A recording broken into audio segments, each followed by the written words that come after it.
नमस्कार, मी त्या ॲडवायझर किरण प्रसाद नेगरे. आज आपण टाकळी या गावामध्ये ताईंना काय रिझल्ट आलाय फायटोलॉजीचा आपण त्याच्याकडे जाणून घेऊ. नमस्ते ताई. ताई, तुमचं नाव पूर्ण सांगा आणि गाव सांगा.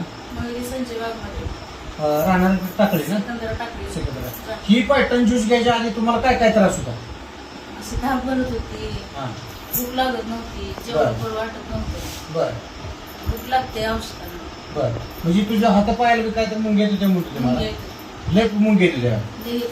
बरं कमी आले, असं टाचा आधी दुखत होत्या, कमी आले त्यांना. बरं बरं बरं. म्हणजे हे औषध घेतल्यापासून तुमचं क्लिअर झालं म्हणायचं. वेळ झाला. हातापायाच्या मुंग्या कमी झाल्या. अजून काय काय झालं? चालायला त्रास होत होता, उठायला बसायला येत नव्हतं. बरं. म्हणजे आता भूक बी लागते तुम्हाला, जेवण बी चाललं आणि बाकीचा तुमचा हातापायाच्या मुंग्या बी पूर्ण कमी झाल्या याच्या. किती दिवस झालं घेताय? एकच घेतली. म्हणजे साधारण एक बाटलीमध्ये एवढा तुम्हाला चांगला रिझल्ट आला. नाही. ठीक आहे.